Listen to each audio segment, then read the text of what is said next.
విశాఖ గోపాలపట్నంకి చెందిన నవవధువు వసంత అయితే చనిపోవడం జరిగింది. ఈ నేపథ్యంలో బాడీ అయితే కేజీహెచ్‌లో ఉన్న పరిస్థితి అయితే ఉంది. భర్త వేధింపుల తాళ్ళకే చనిపోయాడంటూ మరో పక్క వాళ్ళ బంధువులు చెప్తున్నారు. ప్రస్తుతం అంతా ఈ ఘటనపై ఏం జరిగిందో గోపాలపట్నం సీఏ అప్పారావు ఉన్నారు. సార్ చెప్పండి, ఏ విధంగా చూడొచ్చు ఈ ఘటన? నిన్న రాత్రి సుమారు 10:45 గంటల సమయంలో 100 డైల్ కాల్ అవుట్ వచ్చిందండి. ఒక మహిళ ఆత్మహత్య చేసుకుంది, ఉరి వేసుకొని అని చెప్పేసి.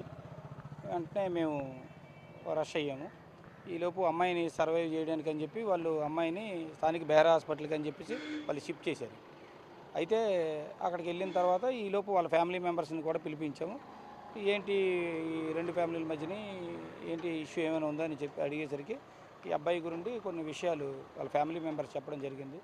అబ్బాయికి కొన్ని దురలవాట్లు ఉన్నట్లు, ఆయన కొన్ని ఏంటంటే సెక్సువల్గా ఉద్రేకం పొందడానికని కొన్ని ట్యాబ్లెట్లు యూట్యూబ్లో అవి చూసి ఆ ట్యాబ్లెట్లు అవి వేసుకొని ఈ అమ్మాయిని కొద్దిగా లైంగికంగా వేరే రకంగా సపోర్ట్ చేయమని చెప్పి అమ్మాయిని బలవంత పెడుతున్నట్లు, ఆ అమ్మాయి సపోర్ట్ చేయలేనట్టు వాళ్ళ అమ్మగారికి కూడా ఈ అబ్బాయి మీ అమ్మాయిని నాకు సపోర్ట్ చేయమని చెప్పి గతంలో చాలాసార్లు వాళ్ళ ఫ్యామిలీ మెంబర్స్కి వాళ్ళ అమ్మకి కూడా డైరెక్ట్గా అడిగినట్లు వాళ్ళే చెప్తున్నారు వాళ్ళ మదరాళ్ళును.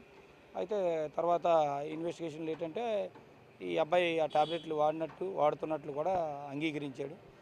ఈ విధంగా ఆ ట్యాబ్లెట్లు వాడి ఆ అమ్మాయిని బలవంతం పెట్టడం వల్ల ఆ అమ్మాయి ఆ క్షోభ భరించలేక ఆత్మహత్యకు పాల్పడినట్లు ప్రాథమిక నివేదిక.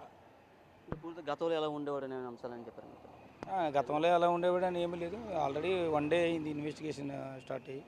అయితే ఈ అబ్బాయి ఏంటంటే ప్రత్యేకంగా యూట్యూబ్లో వేరే వీడియోలన్నీ కూడా చూస్తూ దానికి చూసి ఉద్రేకుడై ఆ ట్యాబ్లెట్లు అవి వాడి కొద్దిగా నాకు పొటెన్షి ఎక్కువ కావాలి అన్న దాని మీద వాడి ఈ చెడు అలవాట్లకి పాల్పడి అమ్మాయిని వేధించినట్లు సమాచారం. పెళ్ళి ఎన్నాళ్ళు అయిందా?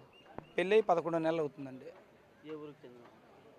ఈ ఎదురువానిపాలెం అని చెప్పి గాజువాక డిపో దగ్గర ఉన్న ఆ ఊరికి సంబంధించిన వాళ్ళు అమ్మాయి తాలూకాలు. అబ్బాయి అయితే ఈ గోపాలపట్నం ఏరియాకి సంబంధించి వెంకటాపురం దగ్గర నందమూరి నగర్ అనే స్ట్రీట్కి చెందినవాడు.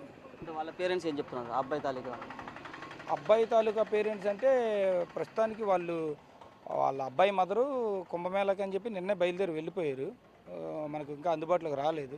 ఇప్పుడు ఏమైనా వాళ్ళ కోడలు చనిపోయింది కాబట్టి వెనక మధ్యలో రిటర్న్ రావచ్చు. వాళ్ళ అబ్బాయి ఫాదర్ కూడా వేరే కళ్యాణ మండపం మెయింటైన్ చేస్తున్నాడని చెప్పి వేరే దగ్గర ఉన్నారు. నైట్ అయితే వాళ్ళే ఎవరో వైఫ్ అండ్ హస్బెండ్ ఇంట్లో ఉంటున్నారు. ఎప్పుడు ఫోన్ చేశారు మీకు? ఎప్పుడు ఫోన్ చేశారు? మాకు నిన్న నైట్ 10:45 ఆ టైంలో మాకు త్రూ 100 డైల్ కాల్ వచ్చింది. అబ్బాయి ఏంటి?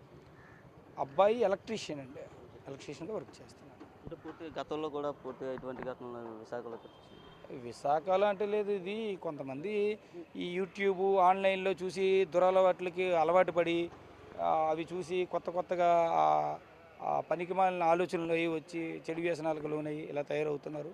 పోలీస్ డిపార్ట్మెంట్ తరఫున కానీ గవర్నమెంట్ తరఫున కానీ అందరికీ అవేర్నెస్ ప్రోగ్రామ్స్ అయితే కల్పిస్తున్నారు. కాకపోతే ఇంకా మరింత అవగాహన కల్పించాల్సిన అవసరం ఉంది.